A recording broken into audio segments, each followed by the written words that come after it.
And we're back. It's Deliberate. It's episode 15. Wow. Yeah. I'm 15 Cory. already. Kim's I'm Kim. there. Here I am. Hi. Hey. 15 episodes. Wow. Can you dig it? I can dig it. All right. It's pretty good. I tell you, today is the busiest of days. Why? It's just lots of running around after a holiday, and you get trying to get caught up from work, and you try to get people from place to place, and it's all over the place. So I'm glad today is finally somewhat starting to wind down. Yes, it is. But I have to say I'm happy to sit down. I'll tell you why. Okay. Because I traded my sit-down desk for a stand-up desk. Did you really? I did. I want to buy one so bad. So here's the thing. Yeah. It's nice to have. I like the stand-up desk, but I take off my shoes. So Yes. I stand barefoot at my desk. Yeah. Because I can't wear 4 or 5 inch heels. Right.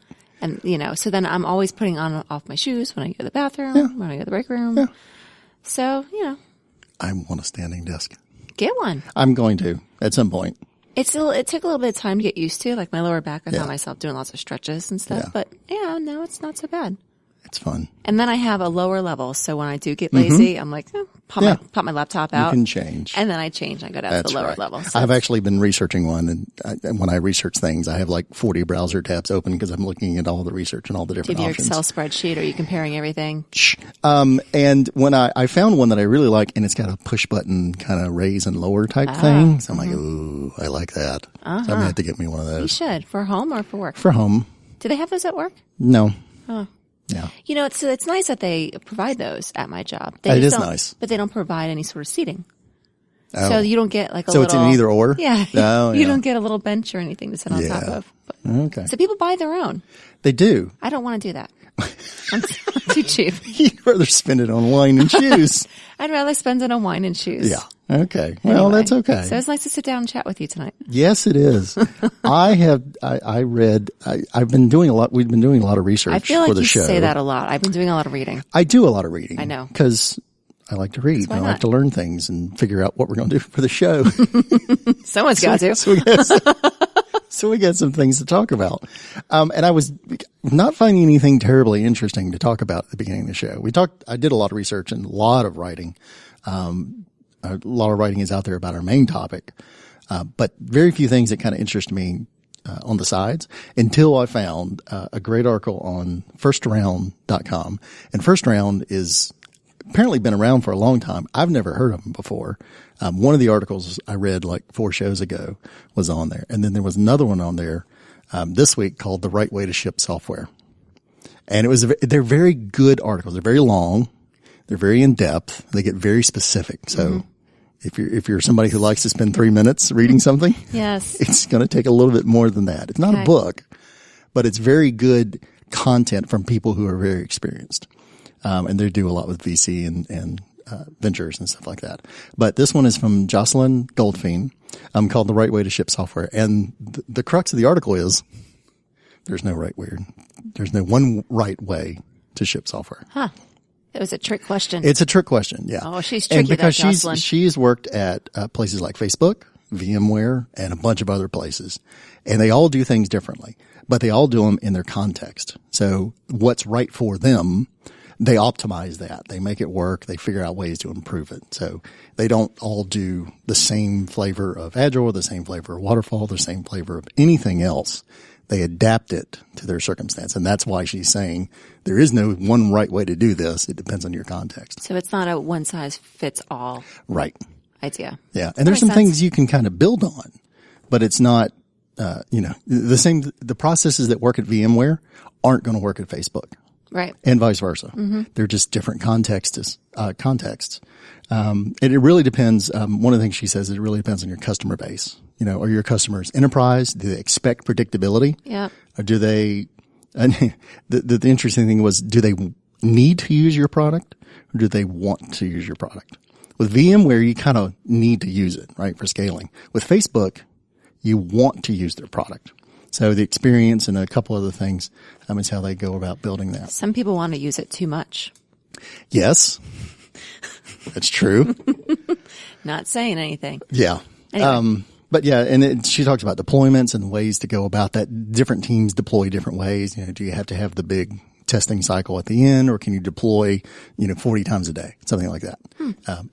And this is where I get into, the customer saying they can't take deliveries that often or that quick. Boggles my mind, but they have to be prepared to accept the software. And that just depends on your customer base and your context. So did reading the article kind of open up your mind to being a little more flexible? It did, yeah. Which is something I need to do, because several times somebody said, well, this is the way we do things. And I go, no, you're wrong. Right. I find myself doing that too. Yeah. And I think it's still true, but I'm open to, okay, tell me why your way is better. Right. Tell me why that works here. I've been talking to several people about that type of thing. It's like, well, this is the way we do it. Okay, why? Because we've always done it that way. Yeah, that's okay. My favorite response. Yes. That's how we do it. That's just the way we do it. So it's a very good article. We'll link to it in the show notes. Yeah, it's a good read. I also did a little bit of writing. I saw that. Yeah. I read some articles on Lead Agile about product owner teams. And there were 2 articles I linked in there, and I liked one of them. The other one I was kind of iffy on, mainly because the definition of a product owner team that they had, that I read into their PowerPoints and everything else. And the product owner team they defined is a very broad organization. It includes architects. It includes project managers. It includes other people other than product owners and business analysts to determine why you need to build something. So that was kind of what I structured as, here's what I think of a product owner team. And then everybody else I think of either customers or in a leadership role for the product that you're building. So take a look. See what you think. I will take a look. Are you going to read what I wrote? Yes. That's my intention. Okay. At least you know my intention is pure. Well, and always, true. always. Yes, of I will. Course. I intend to do that, Cory. All right. So today's topic comes from a lot of places. We had it suggested by a couple people. Rob was one. And again, some recent conversations about how we can do things better or how we can change things around technical debt. And there was a very good article a couple of weeks ago that said basically how to get the product owner to pay for technical debt. And it was an interesting take on the article. So what were they saying? So basically, why do you need, or how can you get your product owner to say, yes, you can do that? What seemed to be the angle of the story. It was a good article. I really liked it. It's pretty short too, but it's basically, if your product owner doesn't want to prioritize technical debt, here's what you can do. Here's the type of arguments you can make, or here's the type of evidence you can provide to get them interested, at least, in scheduling some of that technical debt to fix. I'd say I'm kind of surprised by that. I mean, how many product owners Yeah. are rebelling against technical debt? Like, no, we're not going to There upgrade. seems to be a good number of people that either don't want to pay for it in one sense, or don't think it's, they're not going to prioritize it over business features. Is it because they're yes folk and not no folk? It could be. It could be. You know, they want to say yes, yes, yes to the business users and make themselves look good. Yeah. So it was a very good article. And I think there was a lot of conversations around technical debt, technical stories, things that I had put on our backlog to talk about. And we can talk about those. So that's what I kind of want to talk about today, was just technical stories, technical debt in general. TD. Sure. That's what we're, not TDD. Not TDD. Technical debt things. Just TD. Yeah. So it's one thing to, I think the first thing is, as a product owner, you're going to have technical debt. You're going to have technical things you have to deal with. Eventually. All the time. Eventually. Yeah. So you can't just build features, business features. You can't just do that. You have to have some type of platform that is stable, that you can actually release software on. Your fancy new features that you want to release that will bring in money, good, all good. You can't just build only those. You have to build the groundwork and the foundation for what you're releasing. So changes, shortcuts, evolving tech, your base investment in a product. What does it cost to get the very basic thing out? That's normal. That should be part of the cost of building your app. I agree with that. I mean, what did we say that technical debt was what, 20%? We allocated 20% of our sprint to technical debt. Is that what it was? Yeah, and we'll talk about that. But yeah, it's basically figuring out what portion of it you want to pay back. Right.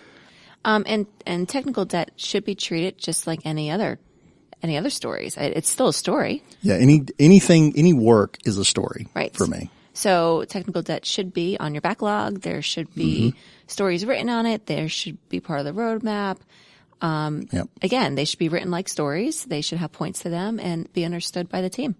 So one of the things that came up in the readings as well, that I was looking at different people's blogs, was whether or not you need to format it in the user story format for technical items. Do you need to say, as a developer, I want to upgrade Java so that I can do this or something like that? Lots of people saying don't do that. Bill Wake doesn't want these to follow the story format because he thinks it devalues the story format, which is an interesting thought. Okay. So maybe not as a developer I want to upgrade, but maybe as an end user I want the system to be upgraded so that I have faster system performance. That's where I would kind of lean towards. So as a developer is a bad story. Agreed. Right? As a product owner is a bad story. Right. Those are stories that don't show business value in my mind, right? Yes. I want there to be a end user or business value recognized thing that I can point to. So I wouldn't start a story with as a developer, tester, or product owner. I would try to start, if I was going to write a story in that format, I would come at it from the customer's point of view. What are they going to get out of this upgrade? What new things will they get for this technology? Yeah, I was just going to say, just because it's a technical story doesn't mean that it doesn't benefit the end user. Yeah, there is value there. And that's why we're doing it. Exactly. We're not doing it for the developers or Right. for the product owner. We're doing it for the end user. Right. So it's up to us to be creative and realize what is the value by doing this thing. Yeah. So that's the important thing. Is there value and why are we doing this story, right? Mm-hmm. The format, I'm not 100% on for technical things. So do you have to put it into as a frequent flyer, I want to be able to do something that the technology would benefit them from, right? I don't necessarily want to shove something into a format that it doesn't belong in. But you still need to be able to say, here's the value. Yeah, see? I mean, I hear what you're saying, but I'm still kind of disagreeing with that statement. I don't see anything wrong with putting it in the format, especially if you've got tangible results. If you can say the screen will load from 60 seconds to 10 seconds, that's a tangible evidence of the technical debt that we uncovered and that we worked on. I guess the point was, the thing I agreed with was don't try to shove this into a format where it doesn't belong. And if the team is learning how to deal with these technical things and shoving it into that format is going to cause you as a product owner a lot of grief or cause them to not understand it, then put the task or put the story as Oracle 11 or whatever. Just put the thing up there and get it done. You need to know why you're doing it and the value, but you don't have to shove it into that format, I guess is the point. And that's what I agree with. I'd rather have it in the story format because I think it's better, but I don't think that it has to be there. I don't know. From one PO to another, if I were to look at your stories and it just said upgrade Oracle, I'd be like, what, why? Yeah, why? I want to know why. And I should be able to tell you. And maybe you just add that to the description. We need to upgrade Oracle because of blah, blah, blah, blah, blah. Yeah. Because it's going off support or because we need this new table structure or we need this new thing. But that's the story. Right. I mean, if it's going to cause you mega stress and headache. Yeah. Then same thing. Don't do it. Same thing like the estimation thing we talked about, right? Or we haven't talked about because it's such a headache. We need to. Yeah. But if it's going to become a big issue, then find a way to deal with it and keep moving on, keep getting work done. So. Right. Yep. Yeah, so we want to make sure we don't hide this work. Right. So that's the thing that I learned from the big project that we worked on is the first couple sprints and the first couple of releases, I hid the technical work from the customer. Why? Because I didn't think they'd prioritize it. Ah. The same reason. I thought they would look at, okay, we need to build feature A and we need to implement this new technology. And they would look at that technology and say, I don't care about that technology. I'm not going to say yes to that. So you weren't transparent. I was not transparent. Okay. I was trying to anticipate what they'd say. Mm-hmm. And I basically grew a backbone. I basically said after a couple sprints that they don't think we're doing enough work. Because they only see the business features. They don't see the other work that we are doing because I'm making it visible to them. So I started making that visible to them and told them that was the cost of building the app. So that is points that they can't have, basically. Not that they can't have it, but that's work that they don't get to choose whether it goes in or not, because I do that. On a side note, did you show those this technical debt during your sprint reviews? The first couple we didn't.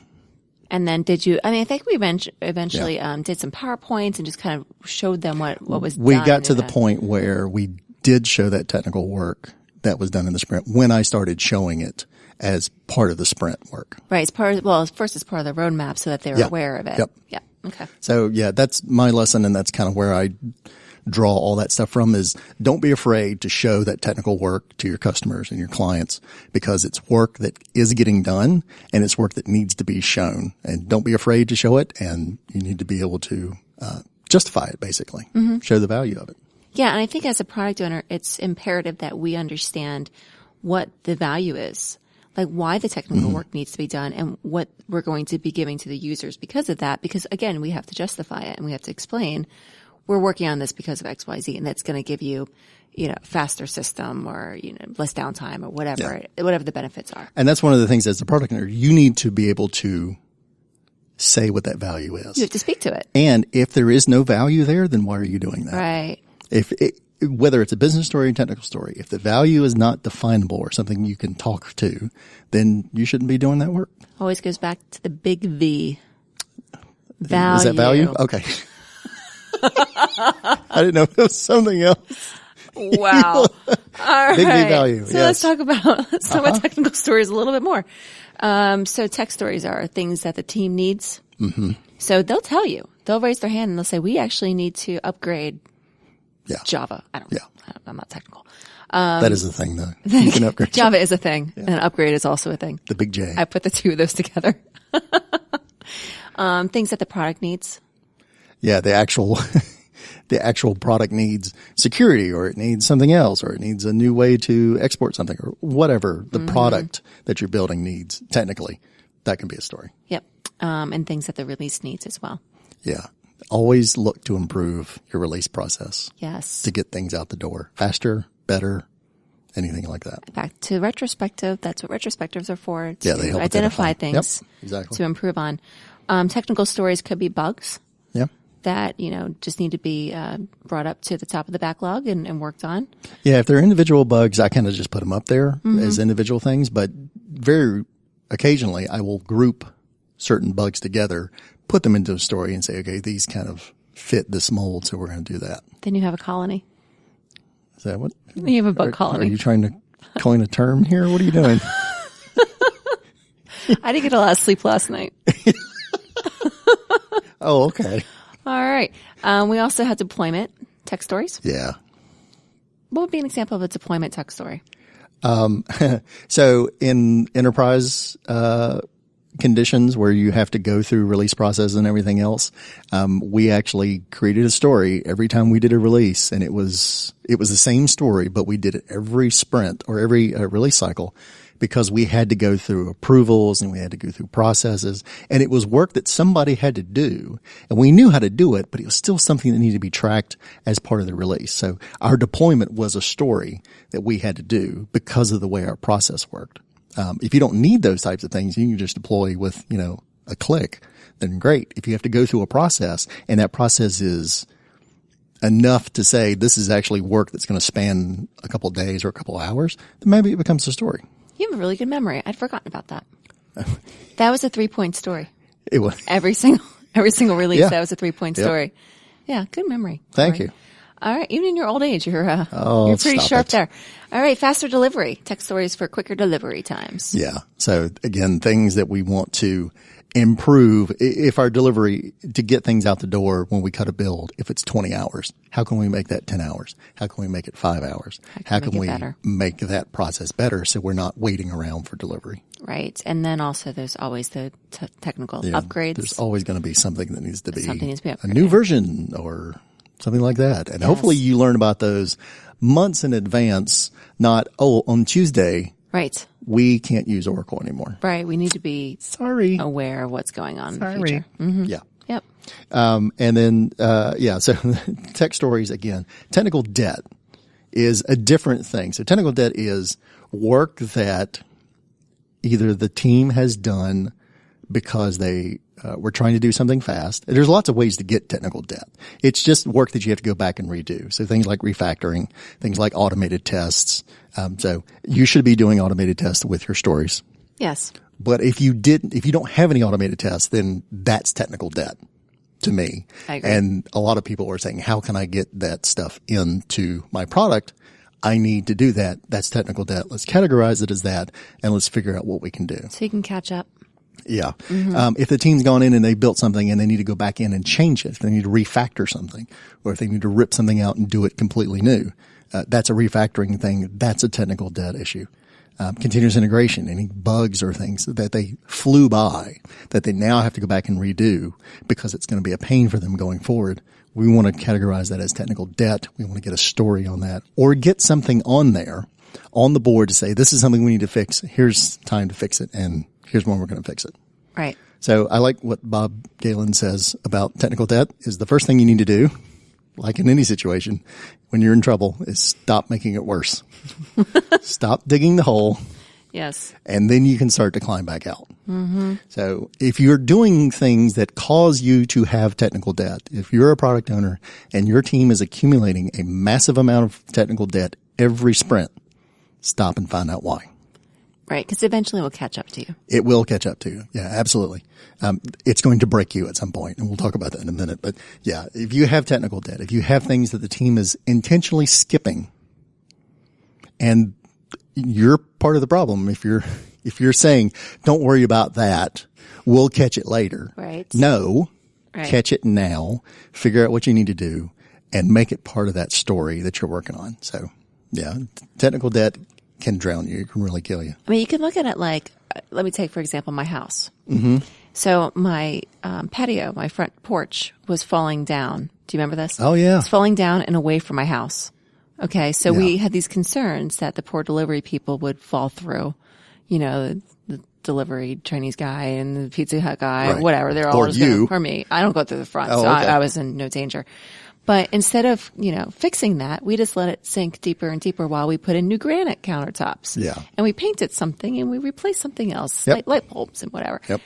That was some pretty deep technical debt. So by the time it was like, all right, we need to sell the house. Oh, we need to drop money and fix this thing. It's because it's a structural concern, right? It's something that is at the base of your foundation. But it wasn't sexy and fancy and cool. But you had to do it. I had to do it eventually. Yeah. And now, you had to pay for it. I had to pay for it. I should have done it early on. Yes. Before it got worse and worse and worse. Yeah. And the same thing, a lot of people are talking about, well, how can I make sure that we get this refactoring? How can I make sure that we need to, how do I schedule in this automated test or anything else? It's a story. It's an item. It's a card. Put it on a card. Yep. Put it on the wall. Figure out when you want to do it. That's the basics, right? And it belongs on your backlog. That's Absolutely. what your backlog is for. Yeah. So you shouldn't have any sort of separate backlog for technical debt. It should all live in the same backlog and you prioritize it along with everything else. So that's an interesting thing. I have seen some people write or talk about having two backlogs, a business backlog, a value product backlog, and a technical backlog. I don't like that idea. I don't like that idea either. If that's the first step that you need to take, then okay, let's see if that works. Okay. Right? It's a baby step. If It's a going baby from step. no Right. backlog to two. Sure. Okay. Yeah. Great. The other thing I've seen is that a different somebody than you, Mr. Product Owner or Ms. Product Owner, is prioritizing that technical backlog work.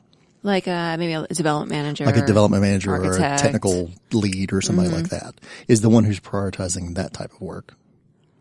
I don't know. I mean, I've worked with the dev leads before to understand what was a higher priority for them to work on in terms of upgrades and what it meant for me and what it meant for the application and such. So I kind of get that, but I think we work together. I do too. And that's my thing. I don't mind if somebody else kind of goes through and prioritizes that work with me. Right. To help me understand why they need to do one thing above the other. And if it's in a separate backlog, okay, that's fine. What I don't want is somebody else making decisions to say, this is what we're going to do, and they're not the product owner. No, absolutely not. Right. They can talk to me and I'm usually going to agree with them, But if there's not enough value on that thing, or if there's something else that I know is more important because it lets us get something else down the road, then I may say, okay, we're going to do this one first and we'll do that one next. But I do want to talk to them, and I do want to combine it into one backlog for the customer to view. Right. Whether the prioritization occurs separately, that I'm kind of okay with from the technical side. But I mean, with any other story, the technical backlog, technical stories, you're still going to estimate. So you still have points for them. Yes. And those points need to be included in your velocities. So why wouldn't they? I guess is my point. It's really dependent on, so if somebody else is going to prioritize this stuff with you or help you do this, it may be easier for them to look just at the technical things instead of all the things that are in your list.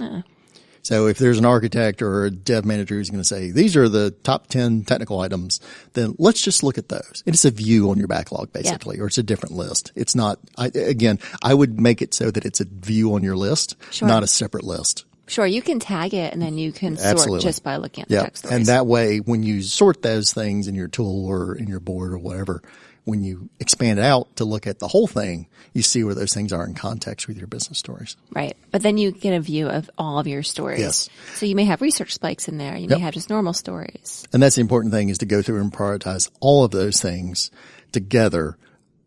And if you need help from somebody else to do that, that's great. But just make sure you're collaborating on those things. Right.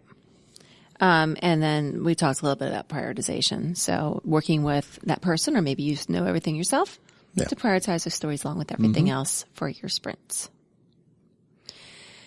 So we also talked about putting them on a roadmap.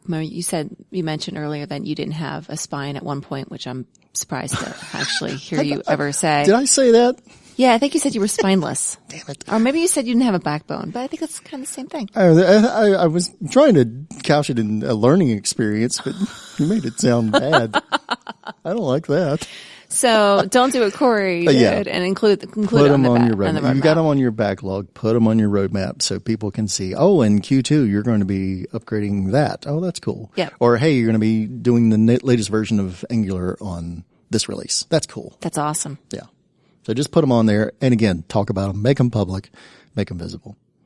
And we did talk about, there's one of our listeners, Jeremy, sent an article that he wrote about how to pay back your technical debt or to do your technical stories.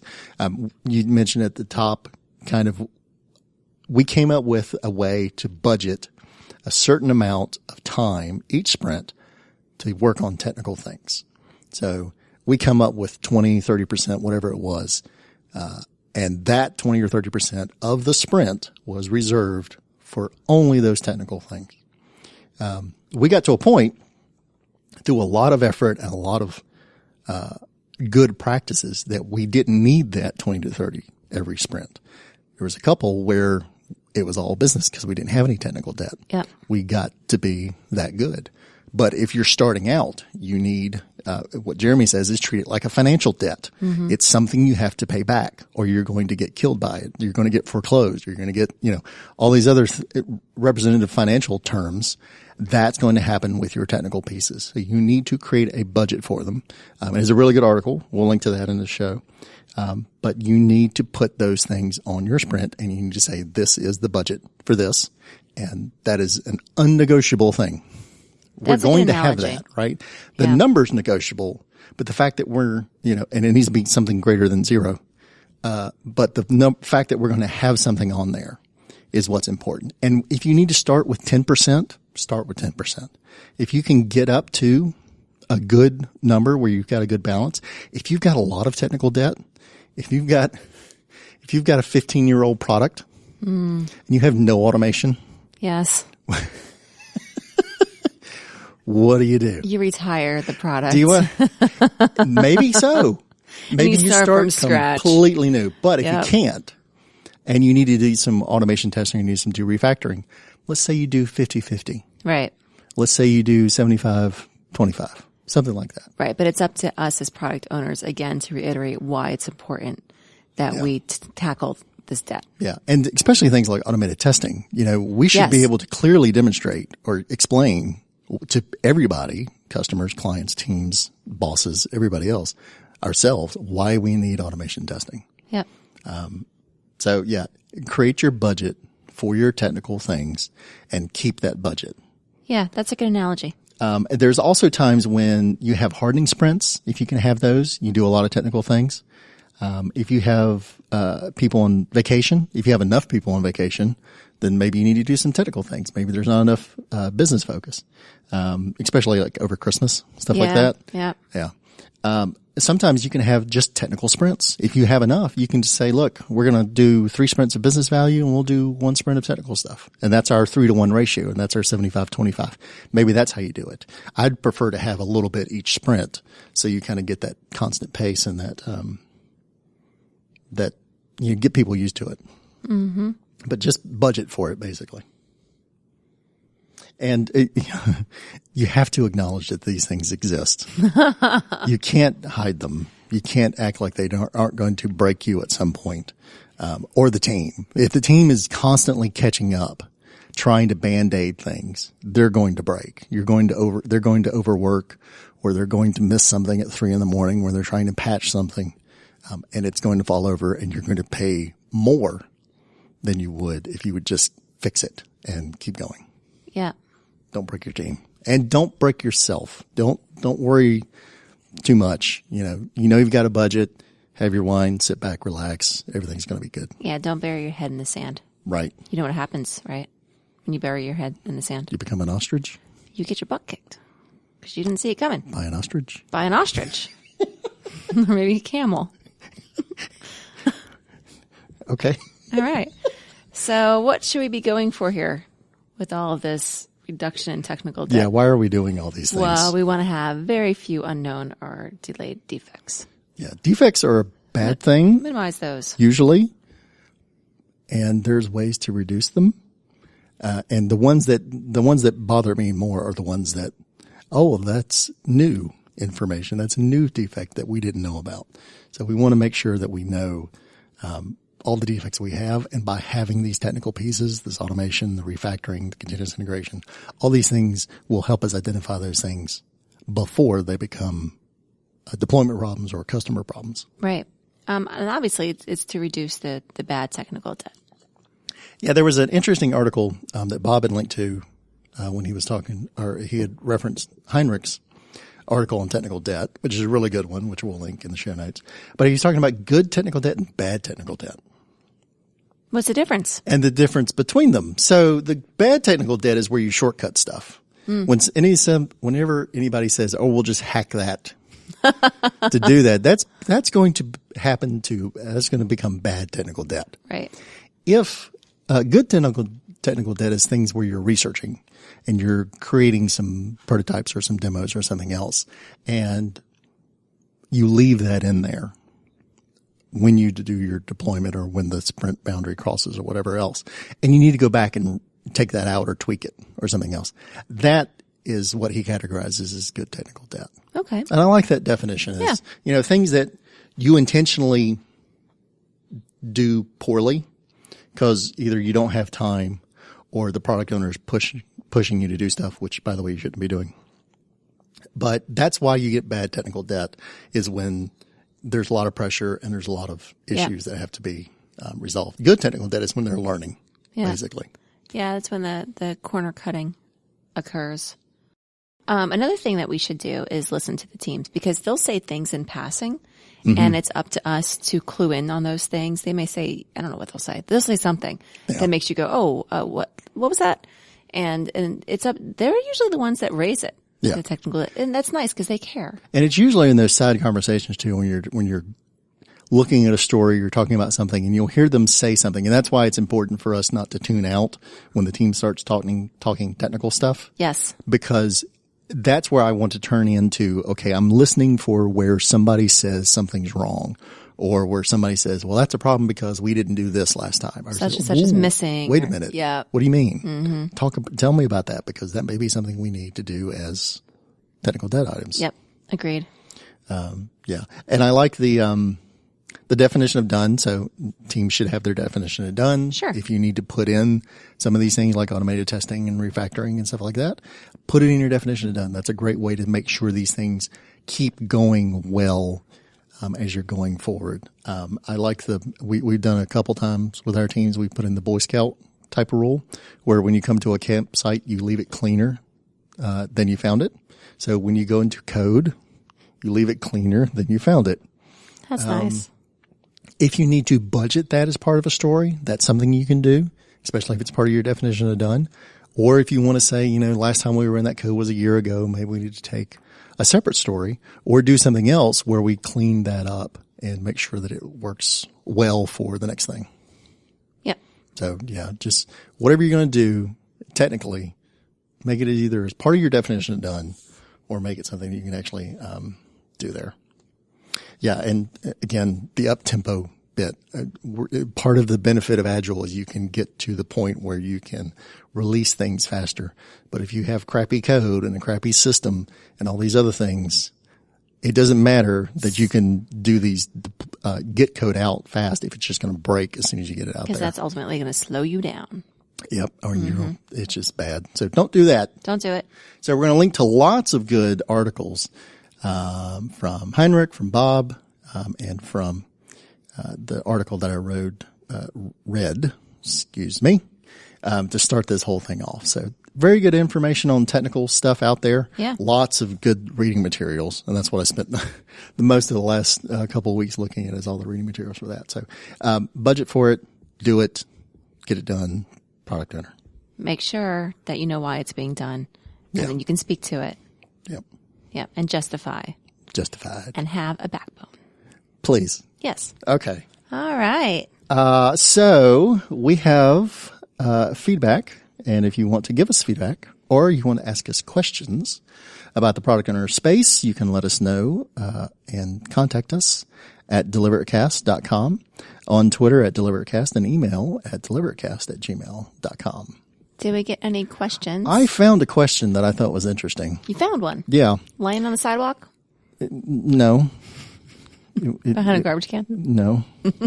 It was lost, though.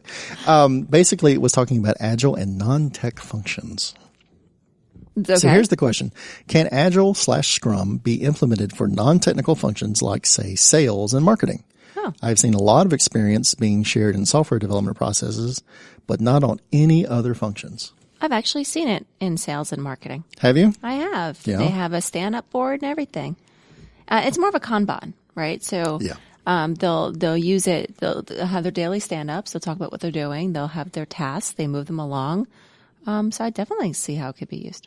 Yeah, I think there's lots of organizations that are using it for things other than software creation. So we've used it for design. We've used it for deployments. We've used it for the show. Mm-hmm. We use it for, I've seen several people using it for sales and marketing, for HR. Yeah. When you have new recruits coming in and you go through a process, anything that there's a process or steps you need to take, you can put it onto a board. You can create steps to do it. I was just talking to my students that I'm working with this semester today going, here's a board. We're talking about Trello. Here's a board. Whatever process you have, Yeah. put it up here. You don't have to follow, the 12-step program or 7 steps or however many gates you have. You can do whatever you're actually going to do and just track it. And it works great for something like that. And other systems work great for things like that. I've heard of people planning their wedding using Scrum. I can see that. I planned my bathroom remodel using Scrum and boards and Kanban style stuff. Mm-hmm. So yeah, you can definitely do it with sales and marketing. One of the interesting things to do is when sales and marketing start to be using your boards and your information as a product owner, because you're sharing this stuff with them, aren't you? Yes, of course. And they can start to put stories either on their board or they can come in and track yours. So I've seen it done both ways, especially with marketing or documentation type stuff. But you can definitely do it with any type of process or information that you need to keep track of. Yeah, I mean, as long as you've got something that needs to get done and there are tasks associated with that thing, go for it. Yeah, absolutely. I mean, it could be as flexible as you need to be. It doesn't have to be, adhere to any cold, hard rules. Just, start tracking it. Move things along. Yep. Watch the done get piled up. There you awesome. Go. The done get piled up. Wow. The done get piled up. That sounded just... Where are you from? I don't know. Wow. Okay. So there's that. Now, I think that does about does it for the show. What do you think? Yeah. What are we going to talk about next time? Ooh, I don't know. Do you have any suggestions? I'd like to know if our audience has any suggestions. We are getting quite a few suggestions. So I like it. This one was kind of a one. The last one, the interviewing, was a suggestion. Let the audience decide. I like that. So audience, suggest in the next couple of days. Yeah, and we'll pick one and go with it. So I can research. Because Cory will research and he'll Kim read all the know what we're gonna articles. And I'll just show up and look pretty. And that's fun. They can't see you. Oh. All right. Where's my thing to hit when we close out the show? Wrap up time. It's right there. Our disclaimer. These words are our own and are not endorsed or representative of any company or organization. You can find me online at iscoreybryan on Twitter or infrequently blogging at don'tyellatme.wordpress.com. And as always, I can be reached through show contact info. And we just delivered episode number 15. Yay! Thank you very much for joining us today. We'll see you next time. Bye.